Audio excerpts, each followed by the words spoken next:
কি ব্যাপারে আপনাদের র্যালি?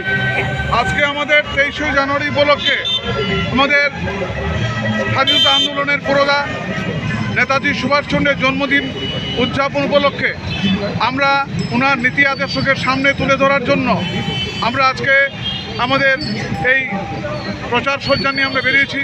ওনার জন্মদিনকে আমরা চিরদিন মনে রাখার লক্ষ্যে এবং স্বাধীনতা আন্দোলনের উনি যে ভারতবর্ষের স্বাধীনতা আন্দোলনের যে কাজগুলি করেছিলেন এবং তার নীতি আদর্শ, তার কর্মধারা, ওনার চিন্তাধারা সমস্ত কিছু তুলে ধরার লক্ষ্যে আজ ভারতের জাতীয় কংগ্রেস অর্থাৎ ধর্মনগর ব্লক কংগ্রেসের উদ্যোগে আজকের আমরা এই র্যালির আয়োজন করেছি।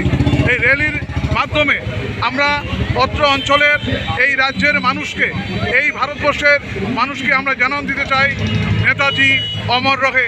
নেতাজি আমাদের পাশে ছিলেন, নেতাজি এখনও আছেন, নেতাজি আমৃত্যু, ওনার কখনো মৃত্যু হতে পারে না, তারই বার্তা নিয়ে আজকে আমরা ধর্মনগর ব্লক কংগ্রেস এবং এই কংগ্রেসের সমস্ত মহিলা পুরুষ সৈনিকরা মিলে আজ আমরা সবাই একত্রিতভাবে ওনাকে আমরা স্মরণ করছি। তারই উপলক্ষে আজকের এই আমাদের পদযাত্রা। জয় হিন্দ, বন্দে মাতরম। ধর্মনগর ব্লক কংগ্রেস জিন্দাবাদ। জয় হিন্দ।